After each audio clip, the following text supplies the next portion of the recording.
At number 10 we have ANNIHILUS. Using the cosmic control rod, ANNIHILUS ameliorates his own well-being, spending most of his time trying to find ways to make himself, yes, immortal. The rod is known to have almost limitless capabilities, so his efforts aren't in vain, as he has found ways to fend off disease, slowing down cellular degeneration, otherwise known as aging, and warding off heat and cold. He also uses it to fly super fast, which is another plus. The only reason why ANNIHILUS is back at number 10 for me is that he seems to need the cosmic control rod to achieve immortality. And even while he has it, he's known to be liable to make big mistakes due to his paranoia that others are going to try and snatch it from him. Remember kids, the real superpower is up here. Number 9 goes to Apocalypse. This villain, often facing off against the X-Men, originated in ancient Egypt, giving hints that he's capable of existing for hundreds of years at a time without meeting death. Yeah, so he's also known to have supreme control over his body from an atomic level, being capable of growing in size and density whenever he chooses, and adapting to his environment and fighting off disease. Not only that, but he's immune to aging again. So when Apocalypse was finally defeated by Cable, he wasn't actually killed and regenerated in a tomb in Aqaba. So there you have it. It seems like this guy will always be around. Our best bet is to keep him at bay for a while before he inevitably comes back, possibly repeating this process for eternity. Alright, at number 8 we have MEPHISTO, a demon creature who presents similarly to how humans view Satan. And yes, he did this to manipulate our singular views of evil through our tale of Satan the fallen angel. Regardless, MEPHISTO is known to be so powerful that he does not need food or water, or even oxygen to survive. He even has abilities to regenerate in the instances that he is damaged, going as far as regrowing limbs. And he can also see his own future if he so chooses. So even if something was coming his way that could somehow usurp his seemingly immortal powers, he would see it coming and put a stop to it before it could reach him. MEPHISTO proves to be a threat throughout the ages, and although he does face certain limitations to his powers and influence, this list isn't about power, but about immortality. So there you go. Number 7. Solomon Grundy. Epitomizing what this list is really all about in regards to the term undead is Solomon Grundy. This is a villain who is destined to die and return again and again and again. Solomon Grundy's real name is Cyrus Gold, and he is often characterized as being a mindless zombie, though I gotta say, I enjoy when he's being depicted as, you know, smarter than you might think, like his portrayal in the earlier issues of the current Harley Quinn series that started back in 2021. Solomon Grundy is often a villain who hangs around Gotham, and as such falls in the category of being a Batman villain most often. While Solomon Grundy might not be the most powerful Batman villain out there, he's pretty much undefeatable, at least when it comes to his overarching defeat, as you know, he can't die. So he's much more resilient than many other adversaries Batman and his family have come up against. Number 6 on our list goes to the one and only Kang the Conqueror. This villain is so powerful that he's able to change the course of history with little to no effort. His ability to traverse through time gives him supreme insight, and also the capability to appear in any time in the history of our universe, future, past, and present. He's a real contender for this list because although he's been defeated in the past, he was really only in a state of limbo, and he never truly meets a final end. I mean, he's able to not only design the outcome of reality in most cases, but also just exist in any time he'd like. He once lived in ancient Egypt, and also the turn of the 20th century. The point is, Kang shows time and time again that he's capable of existing in multiple times throughout history, which I would argue could be a form of immortality. As Schrodinger's logic would go, Kang has and hasn't existed at every moment in history and the future. It would just be up to us to observe him, and well, good luck with that. At number 5 is Carol Danvers. Whether you love or hate Carol Danvers, there is no denying this energy-wielding superhero is an absolute powerhouse. Carol was the head of security at NASA when she was accidentally subjected to the Psyche Magnetron machine, which imprinted her with energy from Mar-Vell's Kree negabands. This basically means she was given superhuman strength that allowed her to support the weight of a dead celestial, super stamina that lets her exert herself for 24 24 hours before getting tired, superhuman durability to withstand planet-destroying explosions, superhuman agility and reflexes that are next to instant, a regenerative healing factor that exceeds Wolverine's and can be extended to others, self-propelled flight at 3 times the speed of sound, even in the vacuum of space, and flash precognition that allows her to randomly subconsciously anticipate the moves of her opponents. But all of this is somewhat secondary to what is arguably her main power, the ability to control, absorb, and manipulate energy of a whole bunch of different kinds. This extends to let her project her spirit,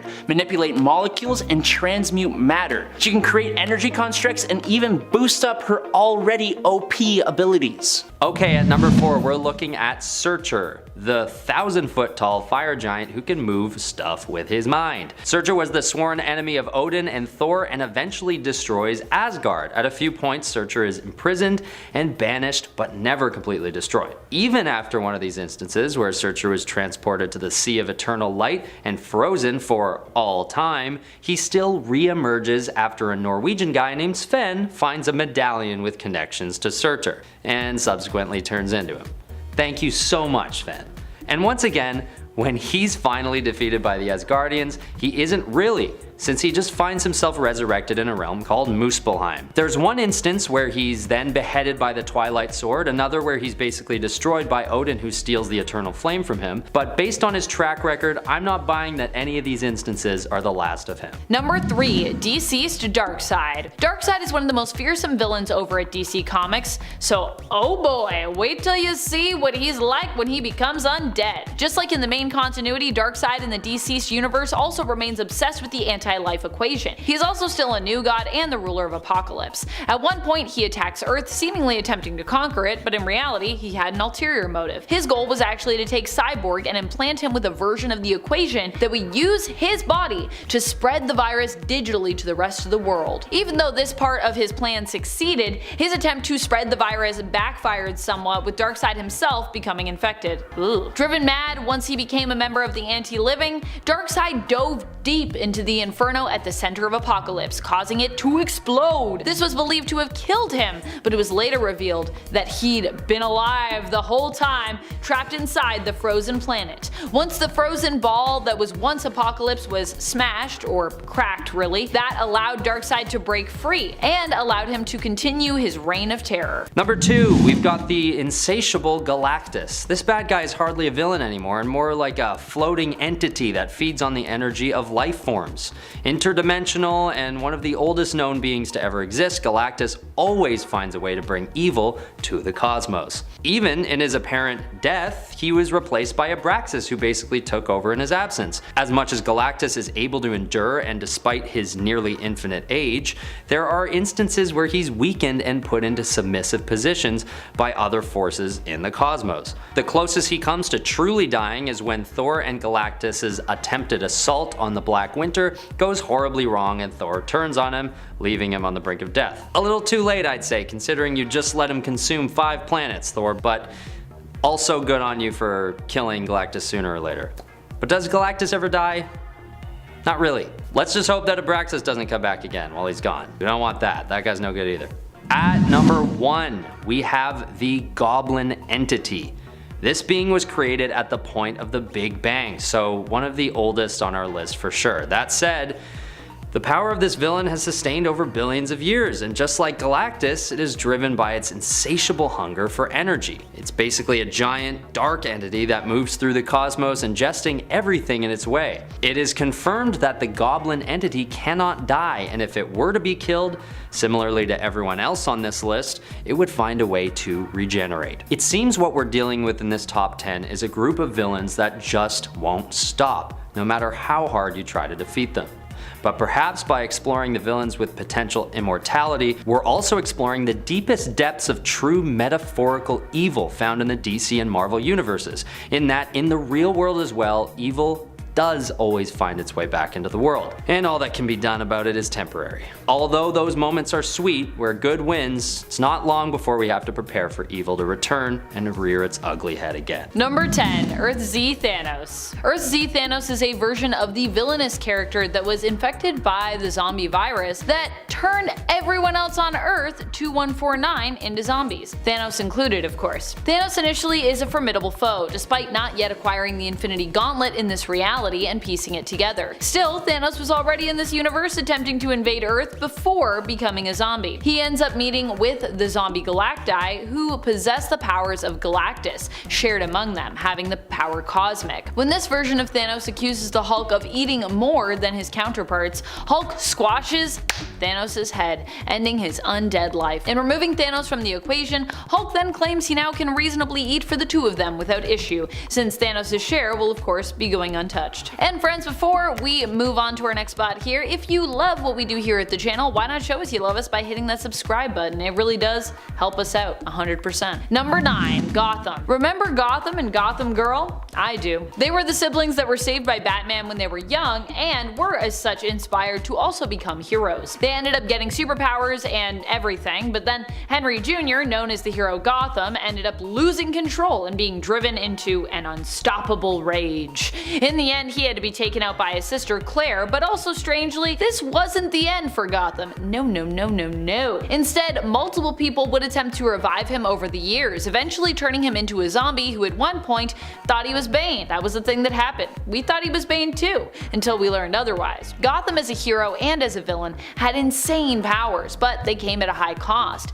that being his life force energy. Every time he used his powers, it basically brought him closer to death. Until of course, he was undead. During that time, his powers were basically limitless because, you know, he didn't have to worry about getting closer to death. He was already dead. However, once Henry had his mind fully restored and was given the option of fully being returned to life, fully resurrected, he decided to opt for death instead. He would eventually die permanently, at least, you know, for now, until somebody revives him. Refusing a resurrection level dose, the amount of the Lazarus resin he had taken was only able to keep him animated for a few days before he finally passed on. We'll see how final that finally ends up being, of course. Number 8. Marvel Zombies Scarlet Witch. Marvel Zombies Scarlet Witch is probably one of the most terrifying undead villains that I personally can think of. She appeared in the Marvel Zombies What If episode, where it was revealed that Vision was luring survivors into his domain to feed her to keep his love alive, after being unable to cure her. This version of Wanda also still fully possessed her powers. While Wanda isn't always a villain or antagonist in the comics or MCU,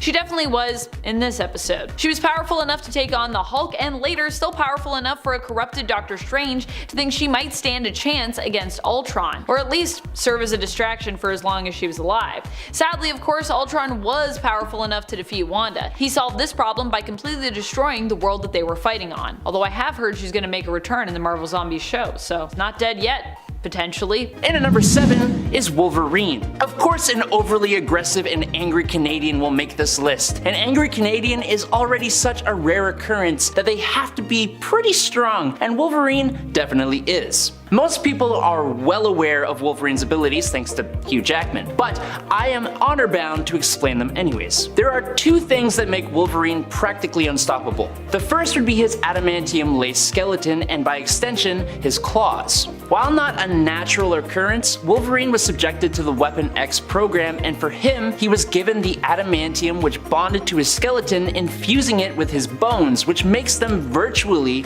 unbreakable. It also makes his claws razor sharp and gives him added weight and velocity when throwing punches and kicks. Now, if someone were to ever break his bones, which is pretty much impossible, it wouldn't really matter because one of his natural mutations is a healing factor that is only outmatched by a few other characters in the Marvel Universe. His healing factor has allowed him to survive a nuclear explosion, being completely crushed by a steamroller, having his heart torn out, brutal and bloody fights with Sabretooth. He has even recovered from a single drop of blood, but he was being powered up at that time. His skeleton and his healing factor are just compounded by incredible senses, superhuman superhuman attributes and general tough guy attitude to make him a pretty unstoppable member of the Avengers and more. Number 6. Franklin Richards. Though really, he wasn't Franklin anymore in this reality. While Franklin Richards is known as a hero in the comics and the son of the Fantastic Four couple Susan Storm and Reed Richards in the reality of Earth 616, in the Cancerverse he became known instead as the host of the Many-Angled Ones, although originally he was also all those other things. These were the beings that were able to coerce the hero Mar-Vell into a way to cure his cancer by killing death, allowing life to reign wild and free. However, that turned out to not be as good as it sounded, and the Many-Angled Ones were able to come across into the universe, invading and taking Franklin Richards as a host for multiple of their eldritch entities. Hence why here we could see him as a villain, although, you know, it's not really him anymore, he's kinda just a bunch of eldritch entities together. Number 5. Black Hand. Black Hand is known for being the avatar of NEKRON, basically becoming an agent of death as a Black Lantern and NEKRON's right-hand man. Literally too, since I believe it is Black Hand's right hand that is black, which in a version of the story is gifted to him by NEKRON and basically gives him like death touch powers. Black Hand was dying to join the Black Lanterns, but literally he was. He died to join them. In fact, in order to become a Black Lantern, you had to have died at some point, and it was in this way, after taking his own life, the Black Hand was able to join up. As he is already dead but reanimated, that makes him an undead villain, and considering he was part of the charge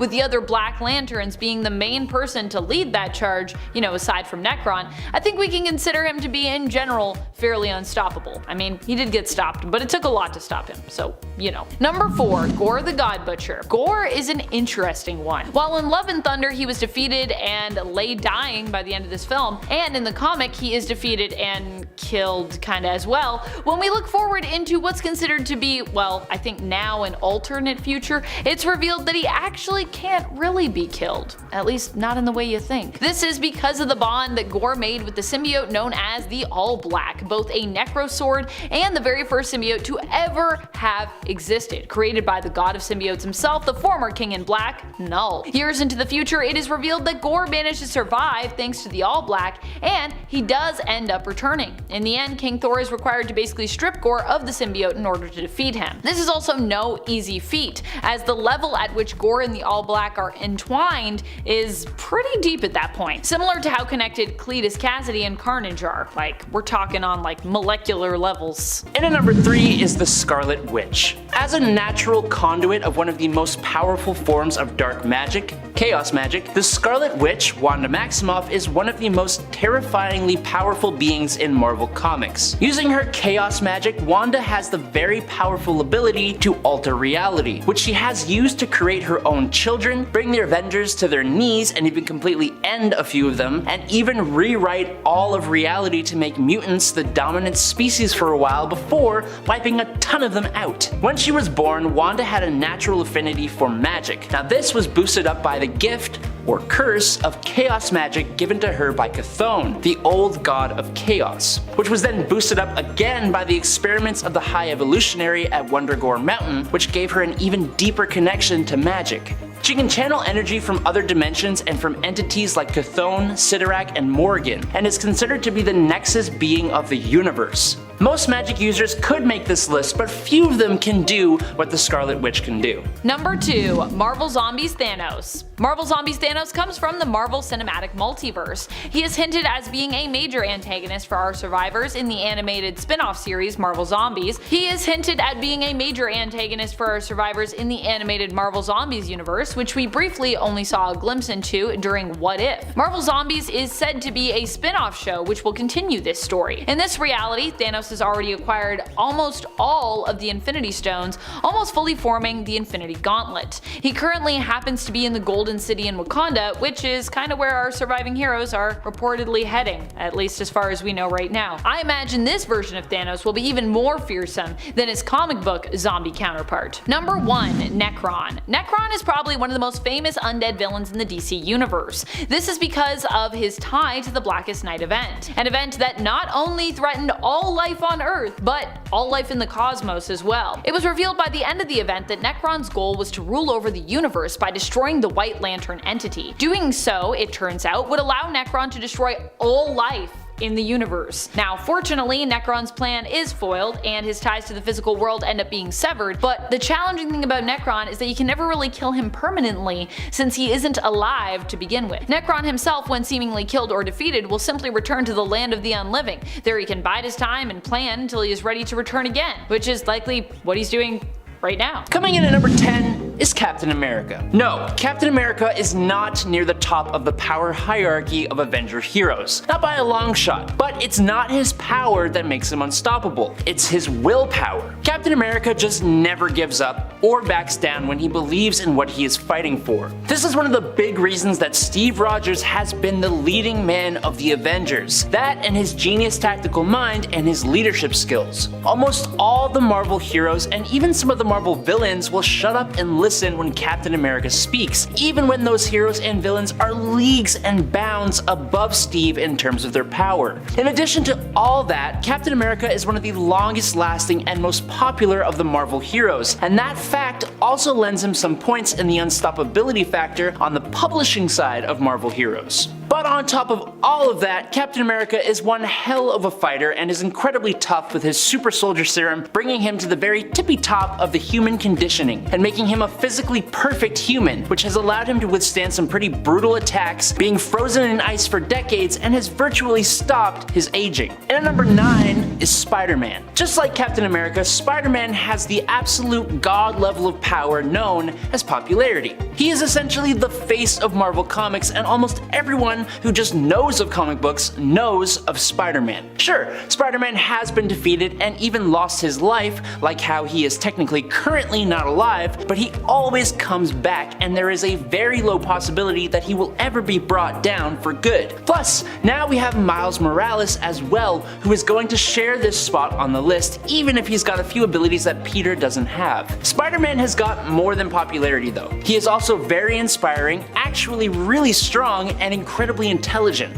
He is seen and respected as one of the most righteous and brave heroes around, and his heroic attitude, sense of responsibility, almost perfect moral compass, and quick wit make him beloved by not only fans but other heroes and even some villains. But above all of that, it's his willpower that I think makes him truly unstoppable. Even in the face of certain deaths, Spider-Man will always get back to his feet, which has allowed him to use his incredible abilities to perform truly incredible feats. Speaking of his powers, Spider-Man possesses the proportional powers of a spider, but he's done things that even a human-sized spider would not be able to do, and his spider sense gives him an edge in battle, and that combined with his other abilities has made him next to unstoppable. And at number 8 is Luke Cage. Criminal turned unstoppable superhero is quite the feat, but Luke Cage handles that with grace, becoming a pillar of his community and even eventually becoming mayor of New York itself. Whenever I think of Luke Cage, the word unstoppable is what actually comes to mind. I just think of him as this big brick wall just standing in the way of anyone who would try to harm another person. Luke went through a super soldier experiment known as the Burstein process, which increased his cellular regeneration rate. This means that Luke was given a level of super strength that, with training and experience, has made him strong enough to lift 50 tons. But there have been times where he exceeded this, and his strength lets him perform thunderclaps, leap incredible distances, and he's even been able to grab onto the back of an aeroplane and force it to come to a complete stop. Alongside his strength, he was obviously given superhuman stamina to match, but what most know him for is his nigh invulnerability. Luke's skin, muscles, and bone tissue is about as hard as titanium steel, making him basically immune to bullets and blades. He can withstand hits of around 1 ton and blasts of 150 pounds of TNT, but those numbers wax and wane depending on the story. He has taken hits from people far stronger than himself and survived falls from 90 stories. If Peter Parker is the heart of New York City, Luke Cage is the bulwark. Number 7, we've got Anti-Monitor. Yes, this villain appears a lot on these powerful villain super lists, but I couldn't ignore him on this one even if I tried. His influence in the comics is immense, but what places him in this list is primarily his near infinite age. This guy was born in the early days of the cosmos, lived for over 9 billion years in a dormant state, and even fought a battle with his counterpart, Monitor, for 1 million years. It's hard enough for most beings to live that long, let alone be in a constant battle the whole time. And on top of all this, he's also just proven to be nearly impossible to kill. Even when he's vanquished for good, he isn't really killed, but instead broken up into molecules and scattered through the universe. And he had to be punched into a star to make that happen. By Superman from Earth 2. With the help of Darkseid, Superboy Prime, Dr. Light, and heroic Lex Luthor. So I'd argue that Anti-Monitor definitely deserves a spot on this list. In at number 6 is Ghost Rider. Everybody loves Ghost Rider. Doesn't matter who it is, a flaming skull and a flaming mount is just always cool. But not only is he really cool, he's quite a hardy fella. He is essentially impervious to almost all forms of normal damage, or the damage he has sustained, like having his head completely obliterated, didn't actually matter since he just instantly reformed it and didn't even feel it. The Ghost Rider has tanked hits from the Hulk on multiple different occasions and was one of the main heroes called in when Hulk returned for his vengeance on the Illuminati. Since his body becomes a flaming skeleton, most projectiles just pass straight through him or bounce off of his incredibly strong bones. The only things that have ever been shown to actually hurt him are heaven-forged or blessed weapons. Also, because of the divine or demonic energies that empower him, he can basically feel no fatigue or pain of any kind, and if anything were to actually damage him, he can recover from his injuries insanely quickly, almost instantly. But all that combined with his hellfire, soul, and sim manipulation, demonic magic, fallible penance stare, and other insane abilities makes Ghost Rider someone who most villains, and even heroes, fear even on their best days. Alright, at number 5, I'm putting Dormammu. Am I pronouncing that right? Another villain who's been around for countless millennia, possibly even millions of years. Dormammu proves to be powerful enough and durable enough to possibly be considered immortal. One piece of evidence is his clash with Agamotto, a spawn of one of the elder gods where Dormammu actually held his own. And for those of you who don't know, Agamotto easily contended against Galactus himself. And if that wasn't enough to suggest Dormammu's potential for immortality, he's also immune to aging and harm of any kind, physical or mystical. His powers have also been used for resurrection in the past, so it's fair to say that stopping this guy will be tough, and arguably won't be permanent in any case. And at number 4 is the Hulk. It's almost a requirement that the Hulk show up on this list. The gamma-powered green Goliath has been around for a long time, and ever since he showed up, there are only a small handful of people who have ever been able to stop him without using some kind of magic or reality warping. His infinite strength has a lot to do with that. A strength that grows based on his anger and has never ever really reached a cap, allowing him to destroy entire planets, be a threat to entire galaxies, and being able to shake the multiverse with his punches. It also has a lot to do with his basically limitless dynamic durability, which has allowed him to survive attacks from enchanted weapons, powerful blasts of energy, stronger than ground zero nuclear explosions, the Human Torch's Nova Blast, and he could stand up to forces that could crush adamantium and destroy entire planets. But now, thanks to Immortal Hulk, we know that the Hulk actually literally cannot die, coming back from the below place through green doors. Actually, in that story we even get to see an alternate future where the One Below All uses the Hulk to destroy literally everything in existence. And the Hulk is still showing more and more of his potential, with the reveal of the Titan personality that was able to fire energy blasts and is utter nightmare fuel. We're in the top 3, folks, and at number 3 we have none other than Thanos. I know, yes, in the movies he was beheaded, but many argue that this isn't the end of him. Thanos is an ancient Eternal who was born on the planet Titan to his father Lars, also an Eternal. So, this dates Thanos back about 1 million years, and Thanos himself is an Eternal, meaning we can at least deduct that he's immune to all disease and aging. In fact, Thanos was specifically banned by death from his realm, meaning it's almost confirmed that he can't be killed. So yeah, in the movie, spoiler alert, should have said that by now, we all saw him die. But by the laws of this character's storyline, this won't be the last we see of Thanos, no matter how severe the injury appears to be. And at number 2 is Thor. Thor, Odin's son, the Asgardian god of thunder, is one of the most powerful heroes on the Avengers roster. Whenever anyone talks about Avengers level threats, one of the key elements of that is whether Thor can handle the situation alone. In both the comics and the MCU, Thor and the Hulk are repeatedly given reasons to not be able to show up so that certain storylines can actually be compelling. Specifically, I'm talking about Civil War, where Thor had to deal with Ragnarok back home on Asgard. And that was all because if he was on Earth during Civil War, whoever had him on their side would automatically win. Being the son of Odin the Allfather and Gaia, an old god, Thor has all the incredible powers of the Asgardians, but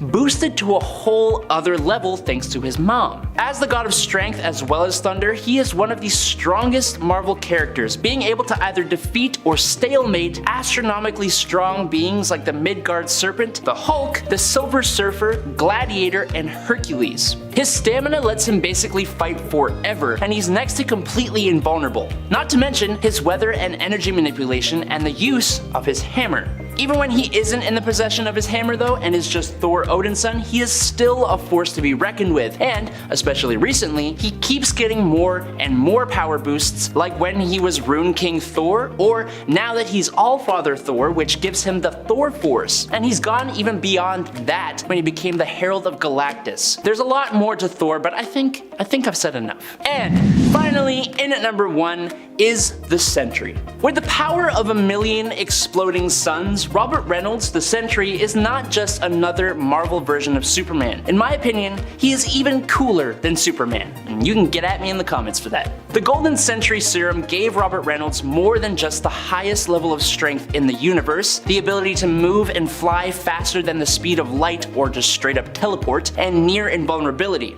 The Sentry also has molecular manipulation abilities that have allowed him to defeat the Molecule Man, photokinesis which allows him to shine brighter than the sun, turn completely invisible, and produce blasts of light from his hands and eyes that could burn the Hulk's skin and level whole city blocks. He also has psionic abilities that he uses to hold himself together, implant his memories in others, erase memories, and stop the Hammer of Thor. He also has biokinesis abilities that have let him heal others, resurrect himself, reconstitute his molecules, and as the Void, give others cancer. Speaking of the Void, that is a whole other dark side to this hero that is intrinsically tied to his existence, which is not only incredibly powerful in its own right and makes the hero 10 times more interesting, but when the Sentry combined with the Void, this godlike being somehow got a huge power boost.